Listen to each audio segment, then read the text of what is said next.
What's up, guys? Welcome back to the Stranded Phase podcast. And I am here not only with better quality, but another incredible guest. And you guys have met her before, but she's somebody I keep in my life for a few very important reasons. But I want to reintroduce her because if you've never met her, you are truly missing out. This woman is the founder of Woman AF.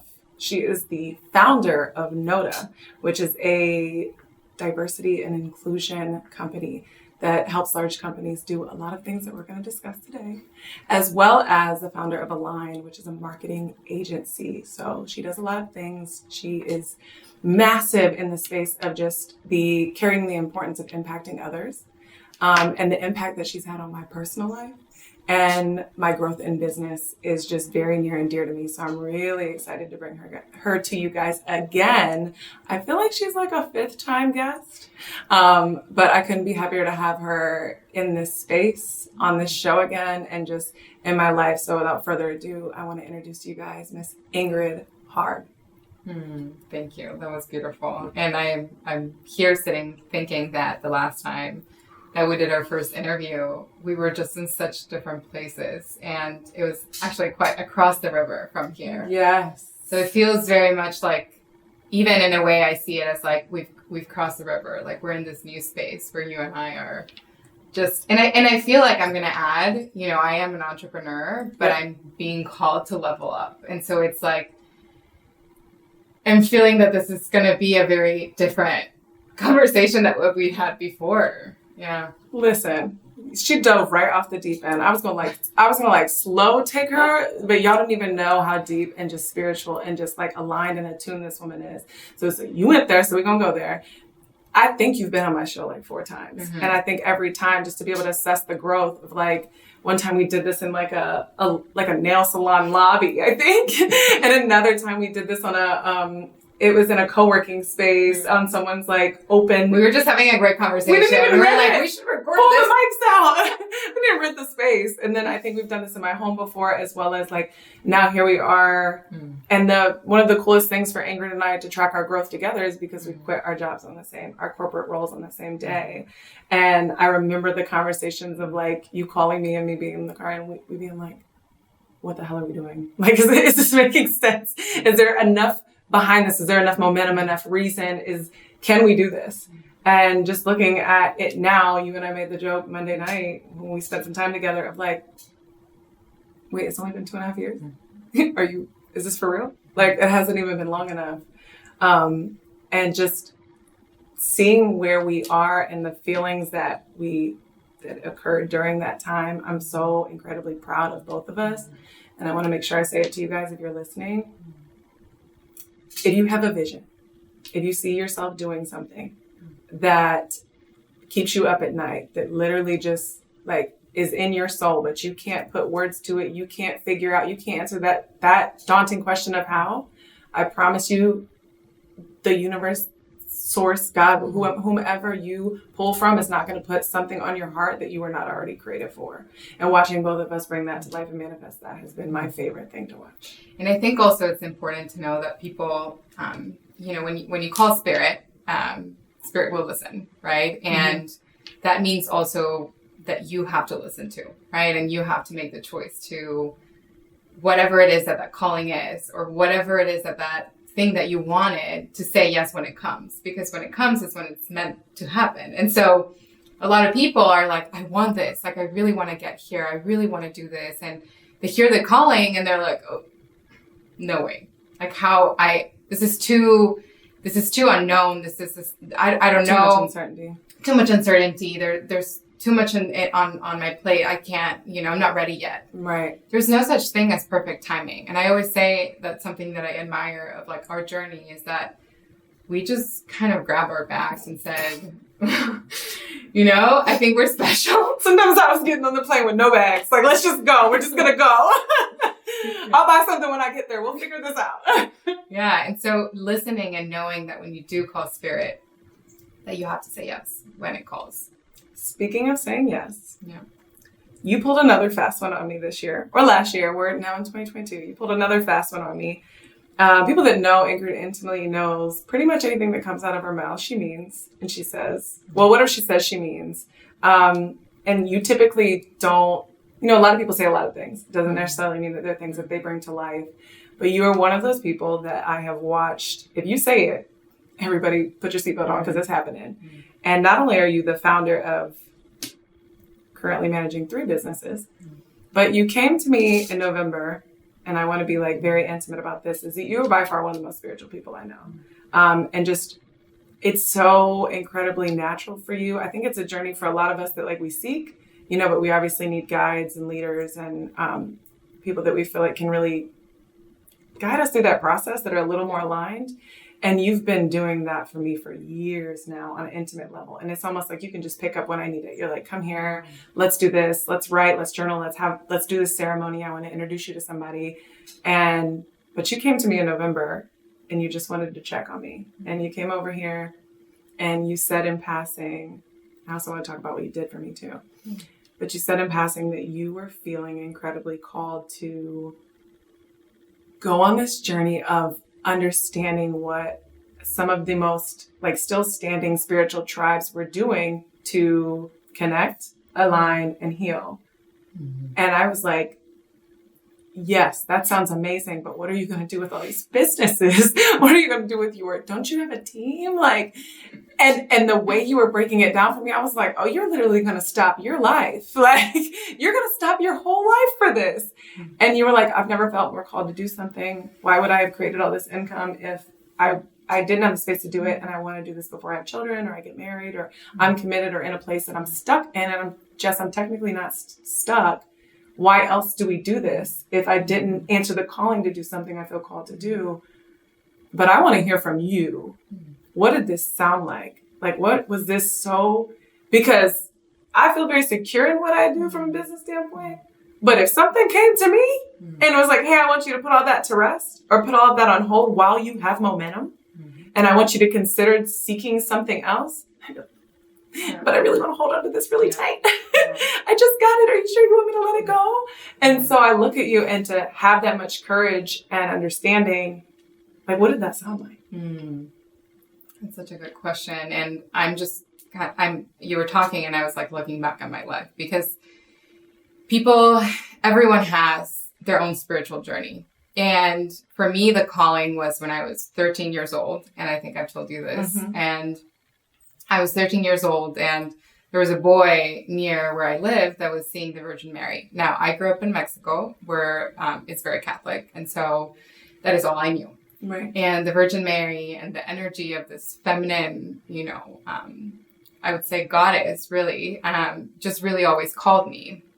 And when we found out that this guy would see her, we started following that guy and we started going into my mom and I, which are very curious people, but we're also very nosy people. Yeah. We just wanted to know what was happening. And to our surprise, it was this like whole nother world. And when we were there and we would see this guy and he literally would, like the Virgin Mary would speak through him.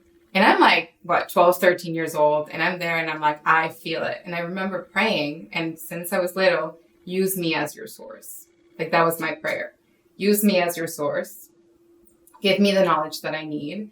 And I didn't realize that I was building such foundation for myself that when I grew older, that foundation of knowing that I was source, that I was being someone that was transmitting something way bigger than myself became so clear. And so for me, when I started my forum when I was 19 in college, I started the forum because I was curious about the world. I was curious about meeting the different cultures, the different ways that women were living, their different ways of spirituality, their different ways of doing. Right. And that was a way you for do me truly study this too. To be connected to the world. Like that was my way of knowing. And so there was a disconnection for years of like, moving into the US and kind of losing that religion, right? And that spirituality and thinking I just felt disconnected. And it wasn't until I moved to Tampa and I started to really understand, like, why am I empowering women if I don't feel empowered myself? Why am I doing that, right? How am I preaching to the choir if I don't even understand what the word empowerment is, I just don't even know. And so for me, that's when I said, I need to dig deeper. Like, I need to understand that I always felt like my story wasn't enough. Like, I grew up privileged. I went to boarding school. And so for me to sit in a space with women from all over the world and say, you know, this was my journey, didn't feel right. It just didn't feel right. Why am I preaching to the choir when I've never had any situation where, you know, where I felt my life wasn't hard enough. Yeah. And you were serving women whose life was hard on another level. Oh my God. We're not talking about like American poverty, not that we're underestimating. No. You're talking about the women you were serving were like dealing with fleeting countries, rape, severe, like family like fighting cultures because the women in their culture were getting mutilated, like horrible. I mean, like you were dealing with women that were fleeing from countries because they weren't allowed to be educated women. They just literally didn't have a choice, and this was their lifeline. This was their lifeline. This was literally their only way of knowing that there was better in the world.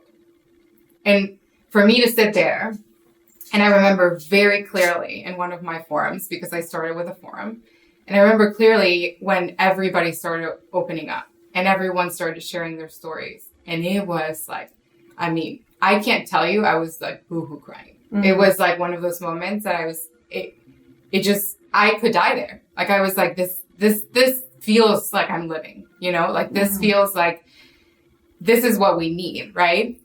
And I remember, like, I didn't know how to hold the space, right? Because it's important that when you're doing this type of work that you know how to hold the space. So this is 2015. And all these women are literally pouring their hearts out. And this one ambassador, because we call them ambassadors, she comes up to me and she says, Ingrid, you need to clean the space. The energy is going to get stagnant if you don't clear the trash, or you clear, like, we need to clear the space. And I was like, what? Like, there's energy, like, what? Like, you know, that idea of energy was like so new to me. We're being empathetic right now. And it made sense that I knew, it just made sense. Like, I knew that it made sense. And so fast forward to, I moved to Florida. I went to this tea ceremony, and it was the first time in my life. This tea ceremony is a ceremony brought from Japan. And this woman in St. Pete does them. And I remember going to that tea ceremony, not even knowing what it was. Like, I had no idea what a tea ceremony was. So I go there and I sit, and it was 2 hours of sitting in tea, meditating, and just literally giving myself space. And I remember in that time that I was there, that I'm sitting there, and I couldn't, the feeling of being silent, I just couldn't even talk. Like, I felt like I was given such a gift of knowing what my life was like if I was just silent. Like, I never made space to being silent. I never even thought that I had the capacity of being silent and really trusting my own inner knowing. Trusting that I could be valued like that. Yes. If I'm silent and I'm not proving my worth to someone in this moment, if I'm not talking and I'm not showing how confident I am, I'm not showing how intelligent I am. If I'm not doing any of this, I'm not proving to someone that I'm worthy of being valued. Mm-hmm. So when I'm silent, how do you know that I'm valuable as a woman? Mm-hmm. Like, I can't explain. I really want somebody listening to this, and please continue, but I want someone listening to this to understand how bad, especially as women, that we struggle with this.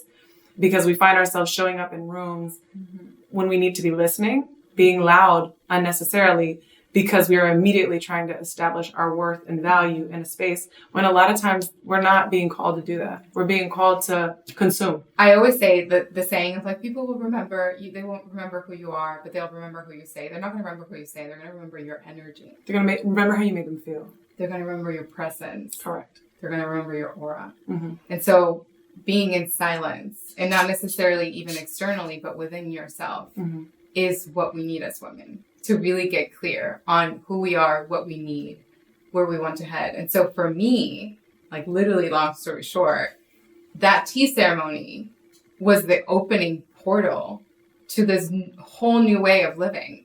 And it was my first introduction of, like, spirit and energy and knowing that there was more to this life, that I could do more and in a way that was less work, and so anyway, I started doing the tea ceremony, and then I learned how to work with the wheel of the year, which we have to understand that as women, we are out of rhythm, period. Yes. We're out of rhythm.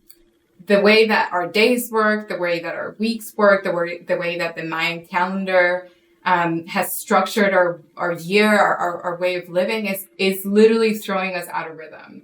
And so as women, if we want to regain power, that's where the native wisdom comes in. Like, we need to understand how this earth works. If we are not in rhythm with the earth, with the cycles, with the seasons, how are you supposed to feel in harmony? Like, you just can't. Okay, so I want to talk about this because I felt... Hold on to that thought, though, but I want to talk about this because you and I have talked about this at great length recently because I feel like, and y'all are going to feel me on this, there was January of this year, I had so much momentum. It was like bing, bang. Y'all could get all of this. I was like, I did this in 2021. I'm going to do this in 2022. It was innovative income out the door beginning of January. I had all these goals. I had hit all these goals. I've now achieved all these accolades that I never saw for myself. This year, I'm about to shut it down. And right after innovative income, it was like off a cliff and down. And I've never felt so much resistance to all the momentum that I built. So it was like all these things that I built, and they were right before me as opportunities. And it was like, here's the gold plate. Here's all the things you ever wanted. Go. And my whole soul was like, not yet. Not yet. And no, I said I wanted it, but no, I actually want to reflect and rest right now. I actually feel like I need to just sit with myself for a minute. I kept saying to people after that, I just feel like I need to shut up right now. I feel like I need to be silent. I feel like I don't need to show up. And I couldn't. And then I started questioning myself. Am I depressed? Am I sad? What's wrong with me? But then as I've spoken to more people, this seems to be a very similar effect to how many people feel. And you explained something when you explained what season you felt like we were in currently, girl, it was a weight off my back. I was like, okay, I didn't lose it. Well, a lot of people think that, so December, January, February is really a time of not allowing yourself to go in this fast speed rhythm of everybody else, right? And so what I've learned to do, and it really wasn't activated until, to be honest, an innovative income, because I had been doing all the spiritual work for years on myself and going... Just by yourself? Yeah, just by myself. I would go into groups of women. I've been gathering with women for, years on full moons, new moons, different kind of cycles and equinoxes. And we gather and we're light workers, right? We're sending energy into the world, into the people that need it. And so for me personally, I think that holds so much structure for me and power, but I never knew that I had the capacity in me to hold or do to others. And so when Innovative Income came and I did the meditation, that you literally were like, I suggested someone else. Hold on, pause. No. We have to talk about alignment here and how when you operate in your truth, how natural these things come. So two of our annual women's events ago, which was literally almost a year ago, Megan and I had a 2-day agenda planned, and one of our speakers told us the night before that they would not be coming. And the plan for them was to do like an inner child exercise that could captivate the feeling, but was not too long. And literally we looked at the time on the agenda, and I remember stepping out, someone else was speaking. We looked at the time on the agenda, we were an hour ahead of schedule. So we were like, we had a panic moment. And literally I saw you just standing there and all your little, just so humble, but I had done all this stuff with you before. And I was like, hey, sorry, would you be willing to do maybe a journal exercise or something? We're in the event. This is not before. This is not the morning of. This is not the day before. We're at the event. We're 4 hours into the event, and Ingrid's in the lobby area. And I was like, hey, would you consider doing a journal exercise? And she was like, yeah, when? And I was like, 10 minutes. 15 minutes from now. And she was like, yeah, what do you want it to be about? No problem. And I was like, well, this is kind of the vibe I'm going for. This is what I want them to get. She's like, yeah, just go ahead and call me up when you're ready. I got this. And I know what I've done with Ingrid, but I'm like, And truth be told, great friend or not, I'm like, I don't know if she can handle this, you know? This woman gets on stage and does a journal and meditation so naturally, like she had done this a million times because she has, but for a group, like she was made for it. But on top of that, at the end of the event, people were coming forward on the second day. I don't think you were there at the very end, saying what their like most like intimate, like transformational moment was. It was the exercise Ingrid did. That we asked her to do 10 minutes before she did it. You have been doing this. You're absolutely right. You've been doing this on yourself for so long, but I personally feel like it comes so natural for you to watch you in that space that literally you were created for it. It was just a matter of time. And you know, the crazy part is that my name backwards, and I've told you, is Deirdre, which Deirdre is a spiritual person. And so I had a moment right after Innovative Income, and I joined, again, for women that are awake and you're feeling a calling, it is so important that you have a network of support. It is so important that you have women that you can counsel each other, that you can witness each other. And so for me, I was craving wiser women. I was craving women that were in their 50s or 60s that I could, because I believe I am an old soul, and that who I am today is who I've been preparing to be for lifetimes. And that I was born in this lifetime ready. Like, this is what I'm meant to do. This is what I want. I am never satisfied, right? I am always looking and seeking for more. But this clarity of like knowing who I am came because of being in circles with women, and came from counseling each other and witnessing each other, and came from making space within myself to ask inquiries. Inquiries is not a question. Inquiry is a portal. It's an opening, right? And staying with that. And even if you're an entrepreneur and you're a business owner, which I navigate both worlds, it is so important that you understand that. And I'm just going to be like very visual. It's like, I've learned that with my spiritual work, I operate at a certain frequency, right? And so what happened was that the clients that weren't operating in that frequency started like falling. And then I knew that I was in a certain flow. And so I had to get my own clients to be in that same flow, right? And so you don't have to give anything. So I'm not giving things up. I'm just restructuring. I'm simplifying. I'm aligning, right? You don't have to cut off your tree when you're like, you're calling it so clear. And so anyway, so my name backwards is Deirdre. And I had this woman tell me, this new year, from now on, you are her integration. Like, you are her now. And you fully integrated yourself with her. In this new way of living and being, you have her with you. She's no longer in the mirror. She's with you. And when I started sitting with her and being in that space and seeing, okay, what does this higher self look like? What is my highest self needs, looks like, feels like? What does she do? That's when I started getting all of this wisdom of like, not even necessarily taking a course, because I feel like I'm like, should I take a spiritual course? Like, should I? And I was like, I want to go to the source. And that's where the native wisdom came in. And, we'll keep talking about that, but that's kind of long story short. It's so funny how much you're willing to dive into this. And I think this is a lesson in business ownership and entrepreneurship and just anything that you feel called to do, was that how far you are willing to dive into things. Because literally when we were talking about it in November, I remember you said, I don't know, I'm just trying to figure out if I should take a course. I feel called to do it, but I don't know if I'm educated enough in it. And I was like, no, you're more than ready. And you were like, no, but I don't know if I want to take a course. Like, I kind of want to go to the source. And I was like, what does that mean? And you were like, I think I'm just going to like travel the world and go to these tribes. And I was like, how does that work? Like, what does that look like? Don't you have to kind of put your life on pause? Okay, so I'll tell you what happened. So I get that calling of like, you need to really connect that wisdom, right? Because if we think about it, they're the founding fathers of this planet. Yeah. And they hold, and the more that I get to know, I realize that it's not only the spiritual practices and cultures that I'm trying to uncover, but it's what they do to us, to our own healing, and also to their own truth. Like, they've been oppressed and almost didn't make it, right? For years. I mean, if you think about it, like, just recently, 1970, I believe, they were allowed to practice rituals in public again. And so can you imagine the amount of history that was completely eliminated? Mm-hmm. The amount of people that lost, like, all that, who they were. And so a lot of us are indigenous. We carry that with us.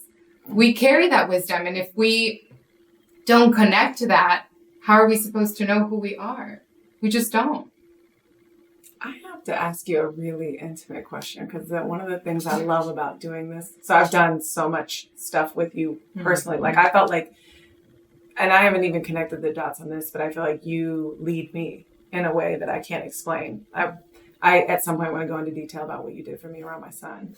But I always watch you do it, and I'm like, even if I personally felt that called to help people that way, the amount of trust for yourself it requires blows my mind. Because you just get, you get into a meditation or a state or a feeling, and you immediately go.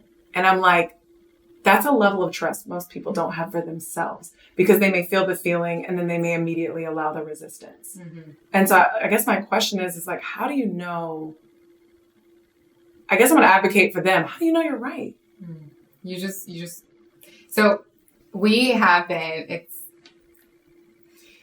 we just don't know how to trust ourselves. Like at all. Yeah, we've been. Please believe. Completely manipulated Yeah. to not trust who we are, we are numb, to be honest. We're all numb. We're numbing ourselves with every device and distraction and anything that we can do not to be here, really, in the present moment. And so I think that it's a process. Like I remember the first times that I would be meditating, I'll be very vulnerable and honest, or that I would try to root myself, I would literally see like darkness. And I would see, the first time I did this, actually, there was a meditation about a mahil. And it was, what do you see after the hill? And I saw the desert. Like I saw literally... Like a blank plane. I just saw, it was like dark. Like I saw like just dryness and like darkness. And I remember I would sit with women and I would be like, I would literally be scared of, and I would see things and I'm like, there's no way I'm seeing this. And it's because I wasn't rooted. And so there's no right or wrong, right? Mm-hmm. There's no, am I doing this right or am I not doing this right? I think that it's just the more that you trust yourself and you allow yourself to go there, the more you will go there. And the more, again, space. Like, I think that as I started my business, like even last year and the year before, like, I did a lot of things that were just not aligned to me. And just because I felt like it was going to bring me money, but then it would cost me all these other personal things. And so something that I realized very clearly last year is that all of us always try to manifest or try to focus on the need of work. And there are all these other realms. There's relationships, there's, physical, there's health, there's, and so I just so now realized that I was like, I was just doing this one realm in my life. And so, and I never, and I was never balanced or aligned or anyways. And so what spirituality did for me was just really getting to the core of what it is that I truly need. Like, what do I need? Like, who am I? Right. And I think that the first time someone asked me that question, I was terrified. I think many people in general are still terrified. Yeah. Because it's immediately followed with what value I bring to the world, what I do, we actually lead with value and then follow with, for the humbleness of, is I'm a parent, I'm a mother, I'm a father, I'm a husband, I'm a wife, but it's always, we lead with how we believe we bring value to the world. And it's because it's like, if only the world valued the feminine energy, like if only the world valued, like being a mother is a sacred work. Like that is, but we just don't value it. And so we feel like we're just never enough. Like we feel like anything that it's like, where are we basing that from? Right? Who is telling us what is enough and what isn't? And so that is why I'm just so called to like dig deep into Native American and indigenous practices, because they just know, like they just know, they see difference as an opportunity. They see difference as an expansion. They value motherhood. They, there are tribes where women would breastfeed kids that weren't even theirs. Like they were. Oh, and so for me, it's like, we're just so disconnected from that reality. We're so disconnected from the root of who we are. Some of us don't even know, like, what our great-grandmothers did or our great-grandfathers or where we come. Like, how are you supposed to know in this lifetime if you don't do the work to find out where you come from? Because we don't know that a lot of the triggers, sometimes they're not ours. Oh, they're just not. And we've just been so trained to be boxed and believed in this like black and white way of being that we forget the complexity and the multidimension of like the universe and who we are, and we're just, and anything that feels unnatural, this whole creativity and world of you having invisible friends when you're younger and like doing all like that is it's discredited. It's not valued. You said to me the other day, I was having in a meditation, I was explaining to you what I saw, and I said, it was so vivid. I said, I almost felt like I was creating a movie in my head. And then I had the resistance of, what if I am creating a movie in my head of something I saw? And you said, what if creativity is allowing yourself to go there? Mm-hmm. And the resistance is you being told your whole life that creativity isn't magic. Mm-hmm. And I was that creativity doesn't make you money. And it doesn't make you money. Mm-hmm. Correct. And even, like, I went to an all-girls school, and creativity was always kind of limited to a certain space. Like, once you got to that space, you couldn't go past it. Or even, like, your curiosity for life.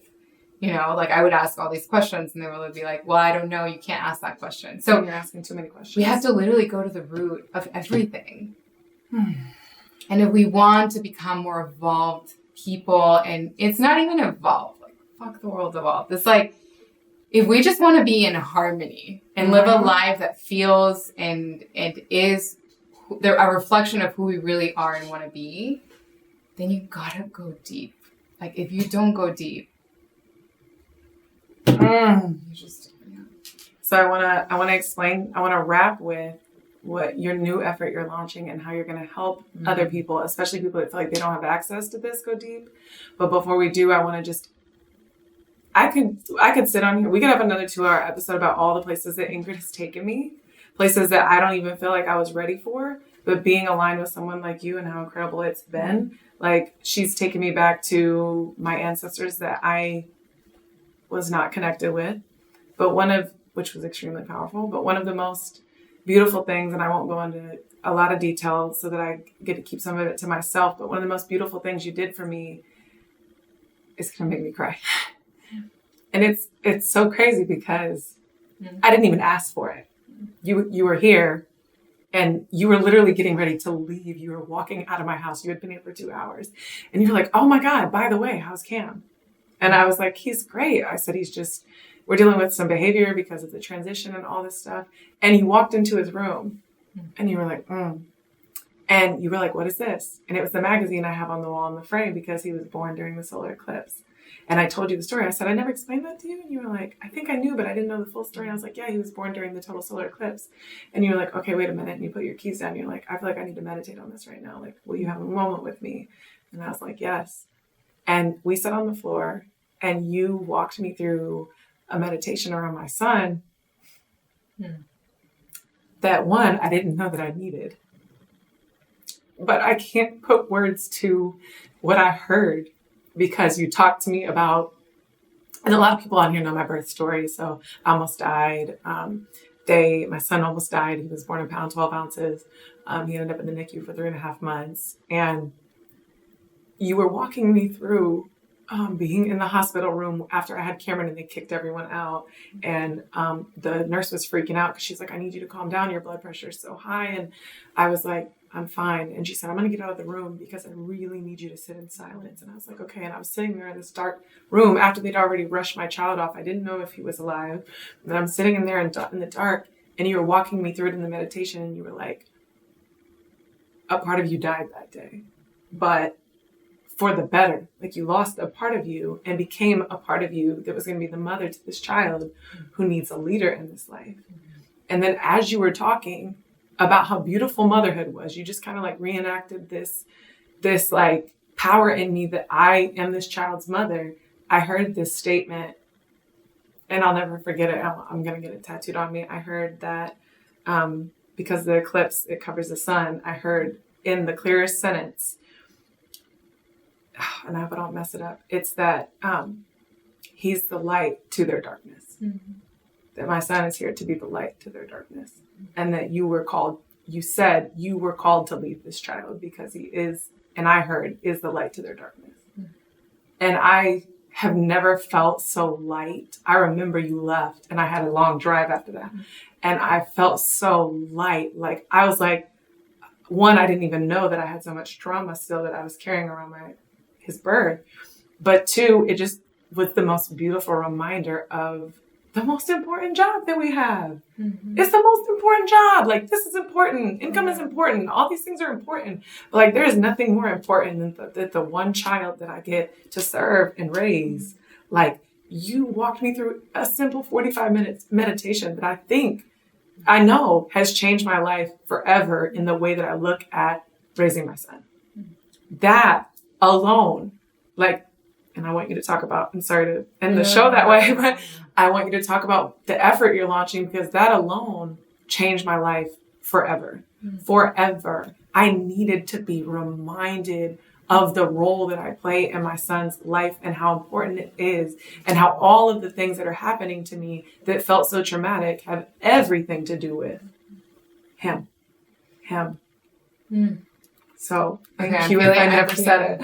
No, I'm feeling like wherever you are, just kind of close your eyes and just really just like place your both hands in your heart. And just breathe. Just take a deep inhale. And exhale. Just notice where you are. Notice how you're feeling. Notice any place in your heart or in your body where there's tension, or if your shoulders are up, just relax them. And I want all of us, wherever you are, to make a statement right now. A statement that you will love yourself. A statement that you are enough. A statement that you just are, and that you are worthy of every desire and every dream. And that whatever it is that you need to heal will come to you. And that you just need to be reminded that you are supported, that your dreams are supported, that your work is supported. And just know that you are not alone. Just feel yourself either being hugged by somebody or just surrounded by so much light and love. And any time that you have where you feel fear, any time where you feel like you're alone, you can always go back to this simple moment. Being hugged by your own spirit. Of being supported by your own being. Because whatever it is that you do, wherever it is that you go, you are just not alone. So we're just going to take a few more inhales. Just one more. We're going to come back to this place. I just felt like you. I will let you take me wherever you want to go at all times. I was going to go further, and I know. I think I'm going to stop there. No, I will always go. And that's why I wanted you to speak on this so badly. Mm-hmm. Is rooted. And it's so funny because just in November, you were like, I don't know what I'm going to call this. I don't know what I'm going to do it. And I'm like, baby, you are called to take people like me that are like, we're building this elephant, this empire. And people bigger than me. Let me not even, I'm not the cap, I'm the beginning.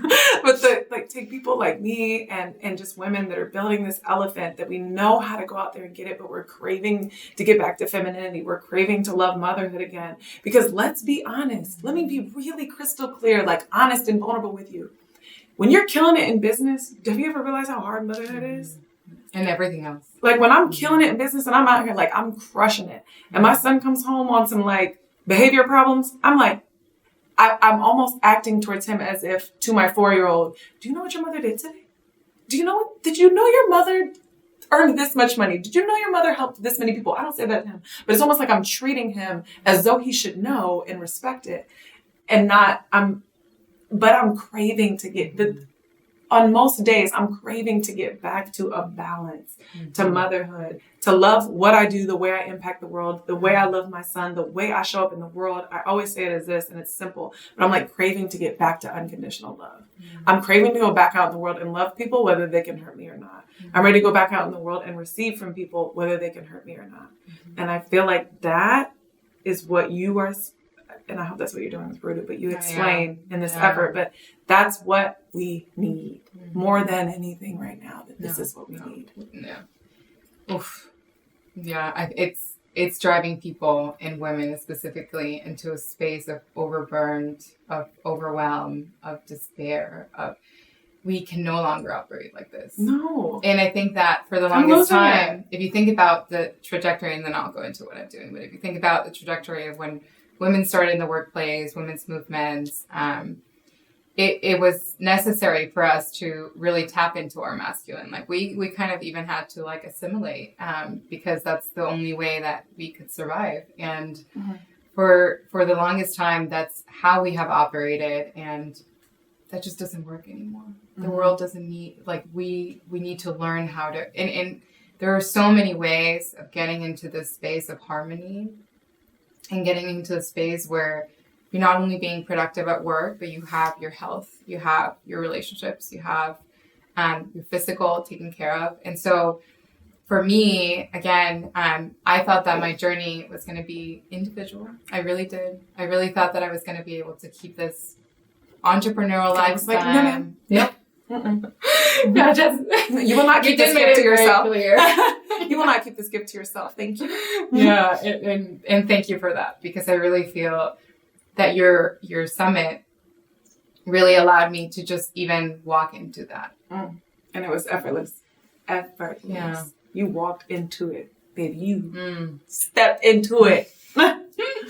But and so I thought that it was individual. And again, I'm in this group with women. I feel like I'm kind of piecing the puzzle together, and I'm in this group of women, and I heard it loud and clear. And the voice was that my work was to bring women and people with me, because what this was going to do was uncover their own way of healing.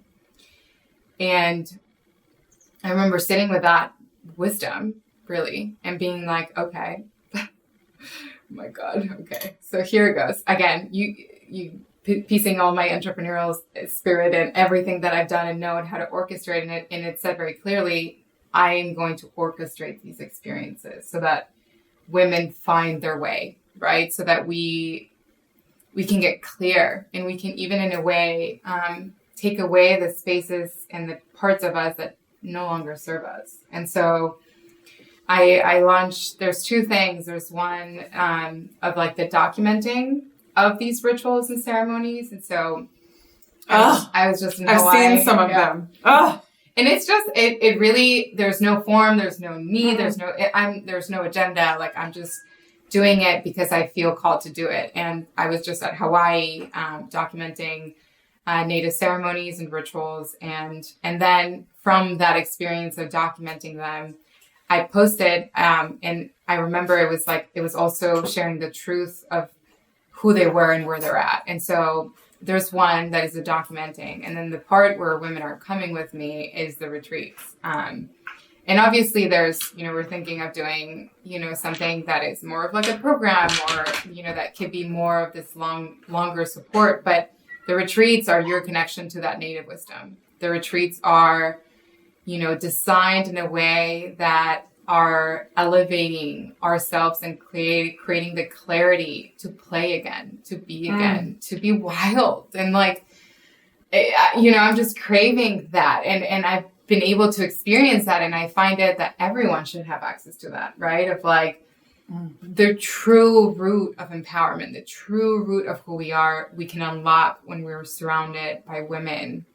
And then the amazing thing about the retreats is that one is in a full moon, which is a very potent time to do this type of work. And then the other one is in summer solstice, which I feel like it's a whole nother conversation of like the wheel of the year and learning how to live with the equinoxes and how it really does relate to the way that you live, and everything from income to the way you work and operate. Like everything is like there's a story and there's a rootedness behind it that is so clear, but we just don't see it, And so we're meeting with native tribes on both of the retreats, and I just find that I'm just really excited because even natives are being a part of the retreats. They're going as guests. And so I'm just feeling like this bridge between what is and what was and what should be very clearly. Yeah. I am so incredibly proud of you. And I just want to close with, on a personal note, I'm so proud of you. I love you. I thank you. And I'm beyond blessed to like have you in my life, Cameron and I both. So proud of you. And if you guys are not a part of this, become a part of this, because I'm going to one. My friends and I are going to one. I wouldn't miss it for the world in June. But for those of you listening, I just want you to catch wind of this. I talk about this book a lot, The Big Leap. And in it, something that really caught me off guard was where he talks about how most people will never make it to their zone of genius. That most of us get stuck in our zone of excellence because we'll get really good at and live in whatever we're praised for. And that very few people will stretch themselves enough to lean into what is their zone of genius, which is the next thing. And it will be, if and when you do, it'll be incomparable. It'll be effortless. You will be the best at it, bar none, and it'll be effortless for you. You'll have fun. You'll make the most money, and you'll make the biggest impact. And it will be like just effortless. There'll be no hustle involved. And I think many people don't get there or find that until they're willing to take a very long road to get there. And you took a very long road to get there. We're technically talking 3 businesses and some to then get to the zone of genius, and just constantly leaning in and saying yes. And I feel like we're getting to witness you just now. Doesn't mean any of your efforts are failed. It doesn't mean any of your efforts were wrong. It means you rode this train long enough to now go, okay. Yeah.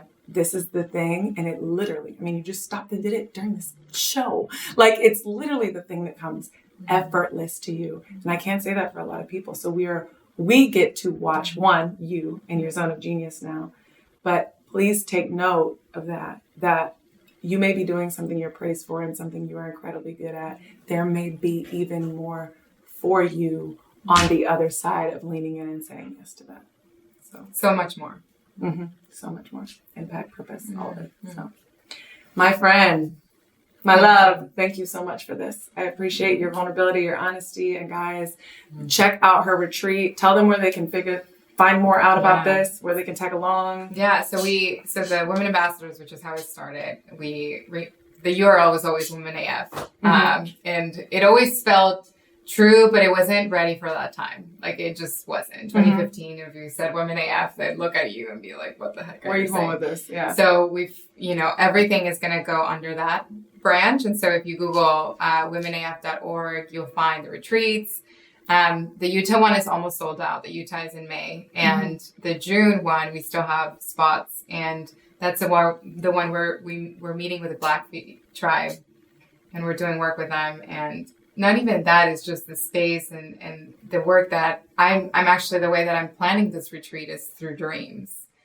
And so trust, there's that trust again. Yeah. And so I have this notebook that I created that is called Expansive, opportunities. And I wrote the name, retreats. And I have the vision of who, I think that's a big part of it. And I don't even want to go there because that's like another episode, but it's like, I can see the energy and the people that are coming in the projects before they happen. Mm-hmm.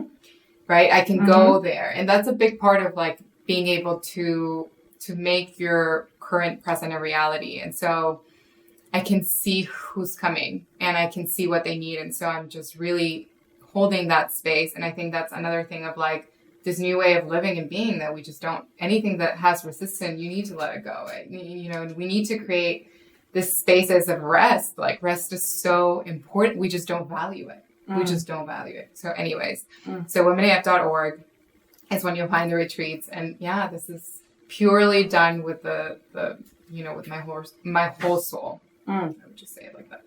I can't wait. Thank you. Thank you.